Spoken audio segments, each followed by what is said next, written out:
இந்த நாள் இனிய நாளாயமைய எங்கள் வாழ்த்துக்கள். 8/5/2026 சித்திரை 25 மே வெள்ளிக்கிழமை.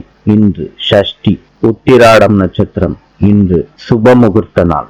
இன்றைய நல்ல நேரம் காலை 9:30 முதல் 10:30 வரை, மாலை 4:30 முதல் 5:30 வரை. கௌரி நல்ல நேரம் காலை 12:30 முதல் 1:30 வரை, மாலை 6:30 முதல் 7:30 வரை. ராவு காலம் காலை 10:30 முதல் 12 மணி வரை. யமகண்டம் மதியம் 3 மணி முதல் 4:30 வரை. சூலம் மேற்கு. இன்றைய ராசி பலன். மேஷம் தனம், ரிஷபம் முயற்சி, மிதுனம் நிறைவு, கடகம் ஓய்வு, சிம்மம் அசதி, கன்னி யோகம், துலாம் புகழ், விருச்சிகம் நட்பு, தனுசு போட்டி, மகரம் வரவு, கும்பம் நற்செயல், மீனம் வெற்றி. இந்த நாள் இனிய நாளாயமைய எங்கள் வாழ்த்துக்கள். நாளை சந்திப்போம்.